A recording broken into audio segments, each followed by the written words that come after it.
Welcome to memoQ Talks, where we talk to industry leaders about their experiences, lessons learned, and what works best across all areas of localization. Now here's your host. Hello, everybody. Welcome to memoQ Talks. My name is Mark Schreiner, and I'll be your host for this episode of memoQ Talks. Today, we're going to be talking with Lara Tosoni, who is the Chief Revenue Officer, or CRO, for MEINRAD. MEINRAD is an LSP based in Austria, I believe. I'm sure Lara is going to correct me if I'm wrong. And we're going to be talking to Lara about some of the trends and best practices related to translating content for life sciences organizations. But before we do that, we're going to say hi to Lara. Lara, how are you today? Hi, I'm fine. Thank you for having me, Mark. I'm so happy to be with you today. Likewise. Hey, how's your summer going? Oh, it's nice actually. I'm enjoying the nice weather. It's really hot actually, but it's good to have some lakes around and the mountains to do some hiking, some fresh air, enjoying good food, and yeah, don't forget to work actually. But no, it's nice. If I go to Austria, what's the favorite dish? What should I get? Well, for me, it's Kärntner Nudel, which is from my region. It's a type Okay. of pasta. You can, I think it's similar to Italian ravioli, but it's a little bit bigger, filled with cheese, potatoes, mint, and some Wow. spices, and you eat it with a lot of butter. So, yeah. And maybe a glass of wine or We drink cider, beer? apple cider in Cider. Austria, or Okay. also from my region, which is quite typical. And yeah, I think that's the really typical dish also. It's not so touristic. You won't find it in any restaurant. I would suggest to try that. Sounds really good. Yeah. Hey, before we start talking about life sciences translation, maybe you can just give us a very quick introduction to MEINRAD and also, your role. Of course. Well, MEINRAD.cc is, as you mentioned before, a translation service provider based in Austria. We are specialized in technical, medical, and pharmaceutical translations, as well as marketing texts. So, yeah, we try to cover as much as we can. We have almost 30 years of experience. Wow. So our big boss is having his anniversary, I think 2023 actually. Yes. Well, So coming up soon. yeah, Wow. yeah. That, Our company is very international, very young. We are working remotely, almost every one of us from Austria, different cities, but we have two offices, one in Wolfsberg, which is where I come from, Corinthia. The other one is in Graz. I'm working with MEINRAD now since 2017. And I started as a project manager. I started with our life sciences buyers and clients. So I got to know this field very well. And it was a really good course to be actually. And I learned a lot during my period as a project manager. And after a while, I figured out I want to do a little bit more within the company, and I also want to contribute to the development of the company. So I started doing sales marketing, and now I'm like the head of it and trying to achieve as much as I can to get ahead with the company and to help our clients at the end. That's awesome. I have found that sometimes the best salespeople do have a project management background, and because it enables them to kind of speak the customer's language and understand and anticipate problems before they would occur. And when you're out selling to customers, if you can ask intelligent questions that help them kind of figure out issues before those issues even occur, or help them figure out what the best solutions would be, that goes a long way to developing trust and kind of winning the deal. So I think that's an awesome foundation for you. Let me ask you, because you did say that you kind of focused on, not kind of, you were focused on life sciences primarily. In the translation industry in general, we kind of hear about the three-legged stool, where you have price, quality, and then turnaround time. And you can have two, but you can never have all three, right? Yeah. How are those three items prioritized by buyers of translation? I mean, what are they looking for? Do they want the turnaround time, or do they want the better price or the quality, or do they want it all, just like everybody else? Oh, wow. That's a good question. I think all of the three preferences, all of these three criteria matter a lot. But to start with, I think translations in life sciences require accuracy of translations above anything else. So I think high quality products are safe products, and that also applies to their documentation. And of course to the translation. So I would say the primary mission of translations in the life sciences field is an accurate transmission of the content, the source content to the target content. So I think, yes, quality is number one priority for our clients, and I think in general what I heard from colleagues, especially when it comes to health and safety issues, and we have this issue with these type of texts. So this matters the most above anything else. So yeah, I think that's the I think the most important thing is the quality, and also the new regulations like the European Union Medical Device Regulation, who took full effect back in 2021. Regulated this area, so it's even stricter requirements before the devices can be launched onto the European market. And I think the accurate translation of these safety documents matters most. But also turnaround times. I mean, on the other hand, you have to admit that in this world we're living in now, the digital world where content is king and is being produced so quickly, and also because of the regulations and because of the MDR, there's more content than ever, and I think it will be more in the next years. The rapid turnaround time issue is important and absolutely necessary, and I think LSPs should comply with that. And yeah, that's an important fact, but it's also can be tricky because I think not everything is about speed, to be honest. I think there's no one size fits all solution, because every client has different challenges. We have different customers with special needs, individual needs, and I think the most important thing is to listen to them carefully. Makes a lot of sense. Yeah. So what I'm hearing you saying is definitely when it comes to life sciences, obviously you have to get quality right, because otherwise, I mean, the stakes are really high. People could operate the devices incorrectly or prescribe the medicine incorrectly, so on and so forth. So you definitely got to go quality. That's the minimum first step there. The minimum and step. Then turnaround times are becoming increasingly important because of the explosion in content. And then in terms of pricing, are you feeling any downward pressure? Yes, we do. I mean, every translation project comes with these unique needs, and I think pricing is no exception. Translation costs may differ depending on the scope of the project, of course, the languages, the volume, the amount of languages, the industry. But all in all, of course, our clients want competitive rates. And I mean, I think that's something really basic within the industry, that they're based on a per source document word basis. But sometimes it's also required to adapt the prices or negotiate them, or customer want to negotiate them with us, and that's okay, because if we're talking about a long-term collaboration, for example, or large volume projects, it's really important to keep the things agile and flexible for our buyers. But yes, pricing is definitely a thing, and yeah.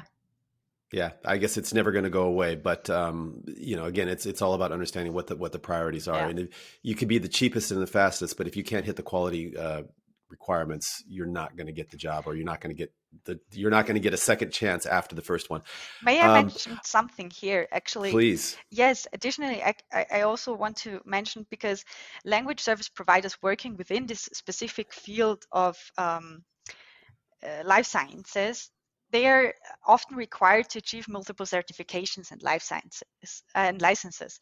So I think they have to invest also resources and in implementing these standards to comply with cybersecurity, the laws, international ones, local ones, the MDR regulations. And what we experienced so far is that that is very much appreciated by the buyers from the life sciences industry, and they are seeing it when they are negotiating prices. That is something they really count on, or they see the value. And Hmm. I think it's also worth doing that as a LSP to invest in implementing these standards. Yeah, I mean, at memoQ, we definitely do that as well, Of and course. achieve different ISO standards and requirements for data protection, information security, um, and we look at other regulatory, compliance standards as well. And in fact, I was actually, you know what, now that you bring up a point, because we talk about the three-legged stool, I would actually say in life sciences and probably financial services, there's a fourth leg, and that is, are you able to protect the data and maintain the confidentiality requirements? So for example, how are you sending documents outside the organization? Are you just sending email to a freelancer in the middle of nowhere? That's probably not too compliant for a lot of different regulatory, and you're definitely putting that data at risk. So, there is probably a fourth leg to the stool when it comes to life sciences and financial services. Let me ask you though, in terms of quality, because that is the first, most important step of the first three we mentioned. What are some of the best practices that you are using or seeing to maintain quality? Well, I think there are various criteria to produce the high quality of language services, and they have a direct impact on the standard of life sciences translation. So first, I think it's crucial to find a trustworthy partner that can meet all the needs, and a partner that is also experienced within this specific field of translation. You will feel safer if you are asked for evidence of certification. I think that will also help. And they will give you a certain peace of mind that the agency is fulfilling all these required standards. So I think that's something you should rely on. I have to admit, I think also one key factor in whether agencies can offer high quality translations is who they're working with. Like you said before, the translators sending them the documents. And I think it's really important that there is like a vendor management, choosing the vendors and translators accurately.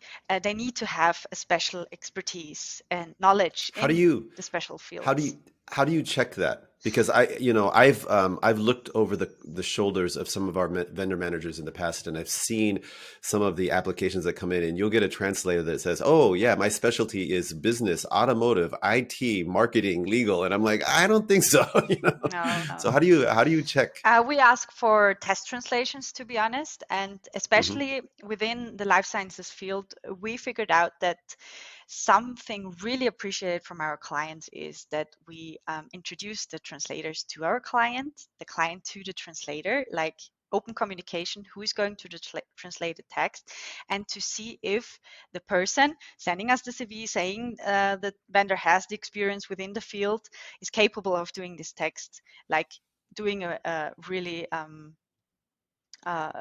translation and look deeper into it if that's true. And we have interviews with our vendors. Yeah, test translations. They have to send us all the certifications they have, and quite strict step-by-step process. Excellent. I think that open lines of communication between the customer and the translator, excuse me, is huge. And I've seen it work so well. Sometimes companies are reluctant to put the translators directly in touch with the translator and the customer together.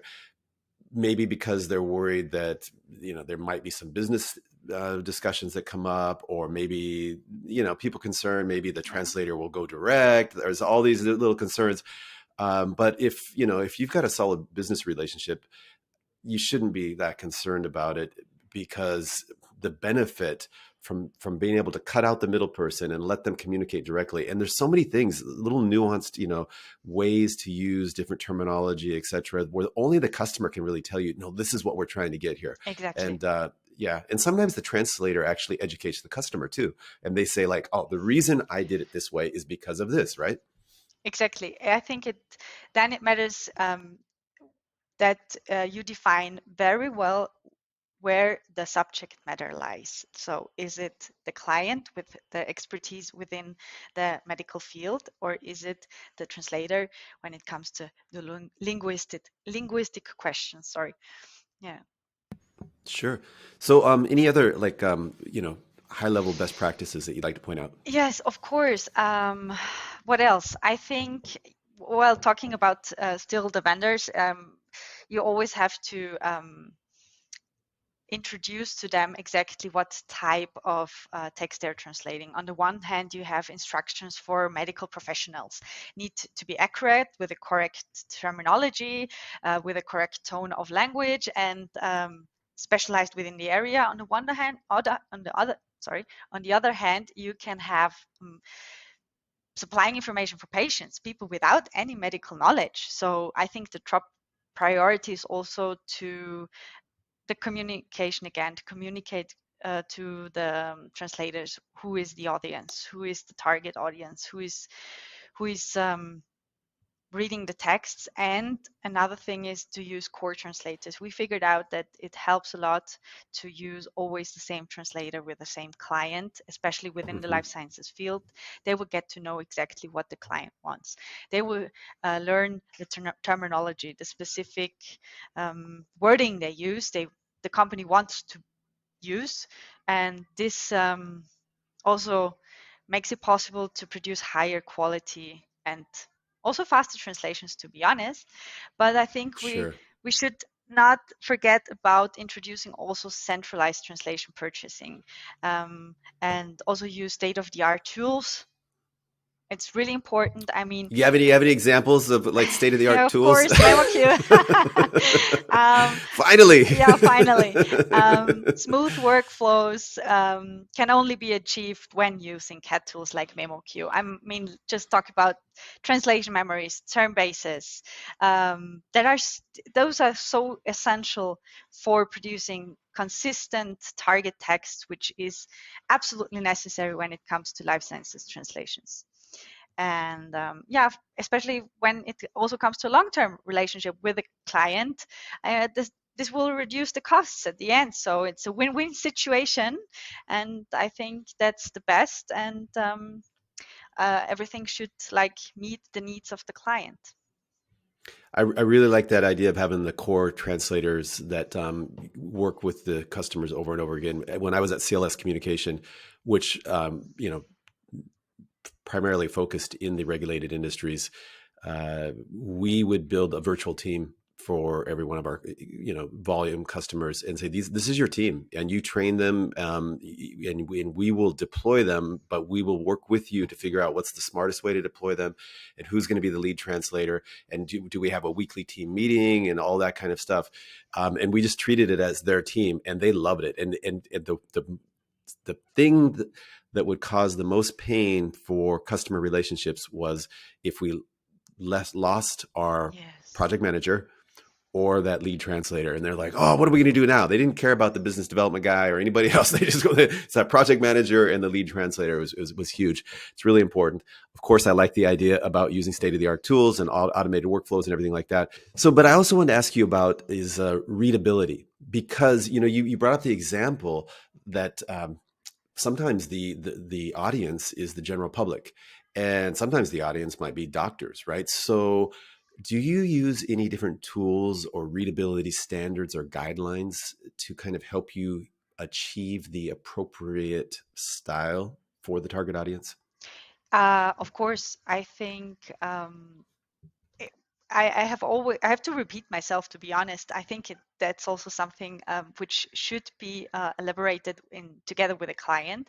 So I think style guides can be really useful, but specific instructions, reference materials. I think everything that can help the translator to adapt the texts as good as possible to the target audience. That is important, and it's the project manager's work to collect all this information, prepare it as um, easy understandable as possible for the translators, and if it's possible, yes, to elaborate together with the client like a style guide for like different text types. These documents are for patients, these documents are for our professional doctors, and we can help to provide these informations for our translators. That's key. Awesome. Hey, what about MT? You know, it's becoming very clear that MT usage is going up at a tremendous rate. But in life sciences, where you said quality is super important, what are you seeing in terms of the usages of machine translation? Well, I hear a lot of different opinions. I can only speak from MEINRAD, and I think translation agencies now should be used to working with machine translation, and we definitely are.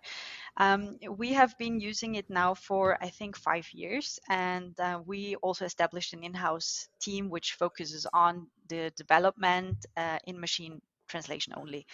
And I think I can state out that we advise approximately 85% of our clients to use machine translation and full post editing. Don't forget about this, it's really important. So nowadays, using artificial intelligence in the translation process is standard practice. It's simply another way to produce translations, and for us, it's so beautiful that and great that we can offer our clients just another level of service, to be honest. So yes, it can work also in medical translations too, because we don't decide whether to use machine translation based on the sector, but on the type of text. And if we look at the type of texts that are translated within the life sciences industry, it's technical documentation and product descriptions. I've used labels. Might be some contracts, legal texts, but without any convoluted sentences or specific terminology vocabulary, or it might be just internal or informal texts within the life science company. So I think medical technology businesses are using the same types of text just as much as software developers or mechanical engineering firms. So I think there's every reason to use MT within the life sciences industry always, and that's for us really important with full post editing. And we recommend that also our clients within the life sciences industry who ask for MT plus full post editing to also work with an ISO 17100 compliant review to give them a complete peace of mind when translating medical texts. But still, the workflow is faster and it's the same security. And I know there are several really good MT engines on the market, for example, DeepL. And in the terms and conditions of DeepL, it says that DeepL must not be used for critical infrastructure, military, defense equipment, or medical devices unless DeepL has given written permission.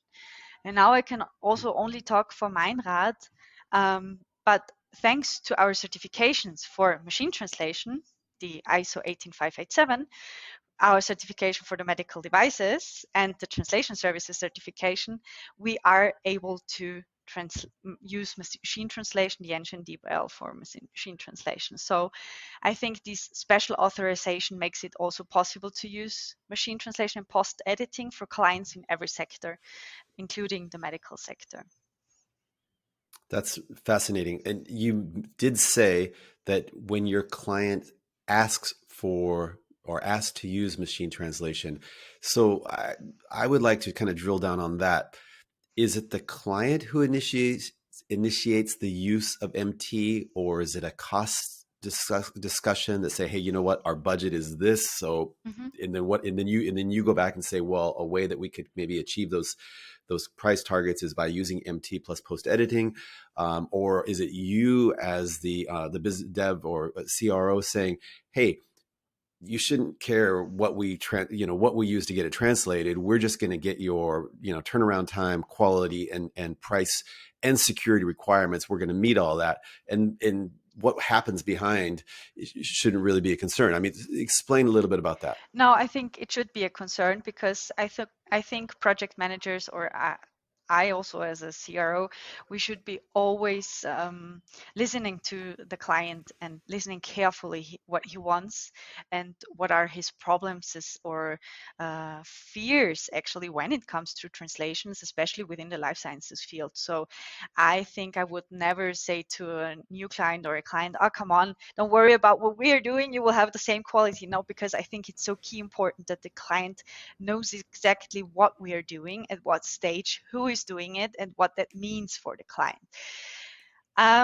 There are, I think it's 50-50. When we get new emails from new clients asking for a quote, some of them always from the life sciences sector asking for machine translation specifically because they heard of it and it will reduce the cost. So we always have to explain it, like they don't have so much knowledge about what's going on, what's the full post editing, what's the ISO certification, how is full post editing, how does it work. So but it's like 50-50. A lot of them are asking for it. And on the other half, we see that they're so cost sensitive that we try to show them there is an alternative. There is this useful tool called machine translation. If you want, we can do it. And we do it this way, like strict rules. We have like trainings for our reviewers, like post editors. They are trained. They know exactly what they have to do when they're post editing machine translation for us. And for the ones who ask for machine translation specifically, do they have their own engines, or is it always just up to you? It's up to us. We have like bought engines, we have bought licenses, and they are implemented in our CAT tools like memoQ. You can use also several engines for one translation if you want. So no, it's bought stuff, it's bought licenses, which means also more data protection. There's no free space in the internet. We're putting this like in Google Translate. Everything is happening in memoQ, and so it's a safe process. Great.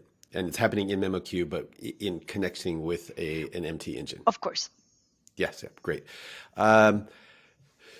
Okay. Let's imagine that I'm a life sciences translation buyer, okay? And I've got all this work and I need somebody to give me some advice and what should I be doing? Help me out.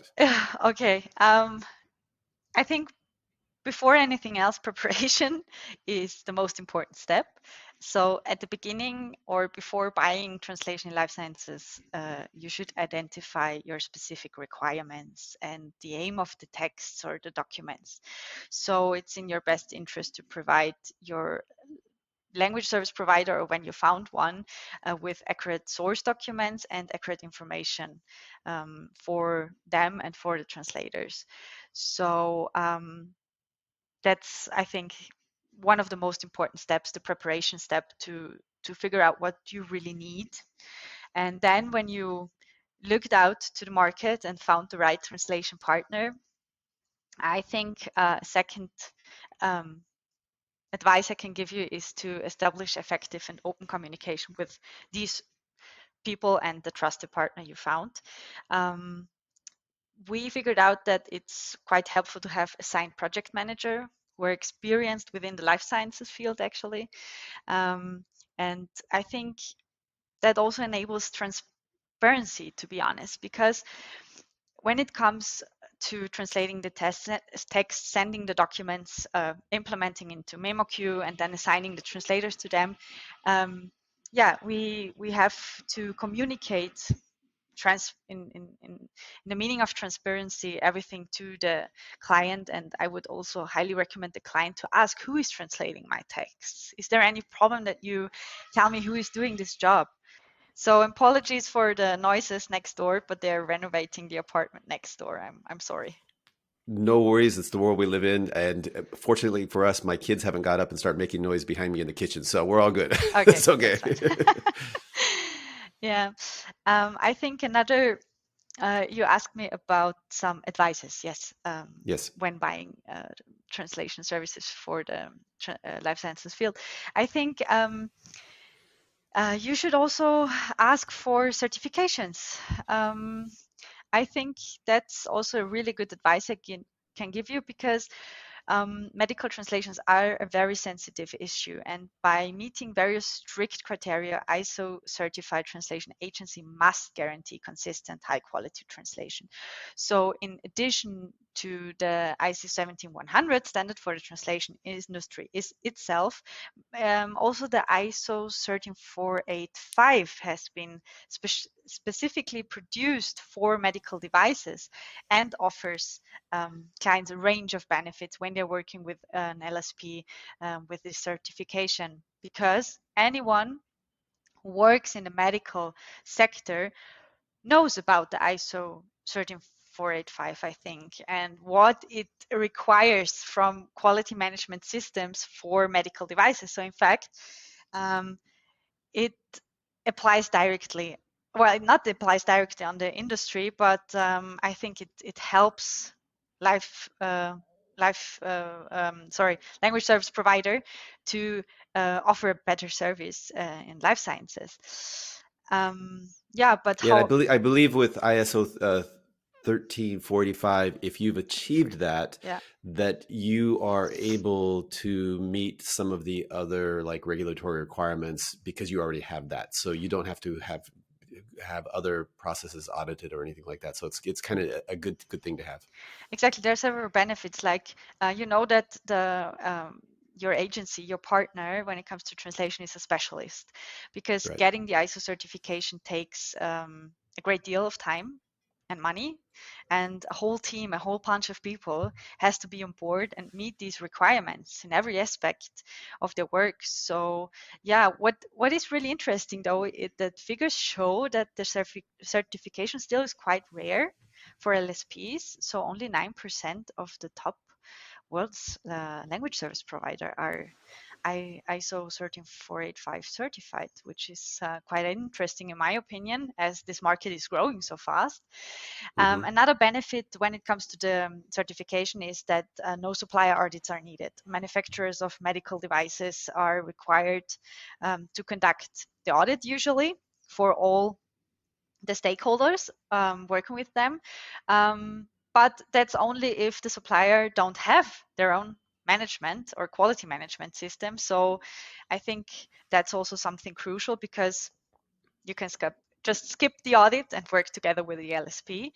And yeah, compliance with the MDR is another key benefit, and machine translation actually so another benefit, because you can be sure that all the quality management and the risk management is appropriate, and the quality will be always the first priority. So this certification also helps to keep the peace in mind that that works perfectly.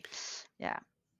I think that's some awesome and amazingly detailed advice. And anybody who's out there in the market for life sciences translation should probably just watch that section of the recording a few times. If you, for anybody who's in this industry, what association or website or publication would you advise people to follow in order to kind of stay informed or up to date in terms of regulatory requirements or trends? As we are focusing our services for the moment to the DACH market, which is Germany, Austria, Switzerland, I'm also like following more German or Austrian sites or organizations. There is one institute called Jona Institute, which has always really good publications on what's new on behalf of the MDR, IVDR, and so on. There is a huge association in Austria called LISA Vienna, which held several Work events. Exactly, or also some courses for people within the industry. There might be some startups also that need to figure out still how this regulated world works, but also for us as a language service provider, it's so interesting to keep on track and to see what's new and what's going on and what are our clients dealing with, what are the struggles, what are the problems they're facing, and how can we do our best to support them, make their life That's excellent. easier. Well, if you email me the links to those organizations, I'll put them in the show notes so that our listeners and viewers can go visit those sites. And then in terms of language industry events, do you have any plans for attending any events in the remainder of 2022? No, actually not. I think a colleague is going to a LIA event in autumn. But I'm not sure if that's still up to date, to be honest. For this year, it was a rough year, to be honest. And I think we will just focus on our clients and our new clients. Next year, we might attend the MedTech Live in Nuremberg. That's definitely an idea. Excellent.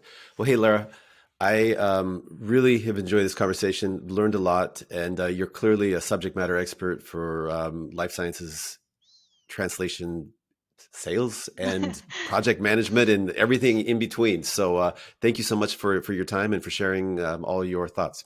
Thank you very much for the interesting conversation, and it was so nice of you having me today. Thank you so much. Thank you for joining memoQ Talks, where we talked with industry leaders about their experiences and lessons learned to gain new insights about what works best across all areas of localization. Join us next time on memoQ Talks.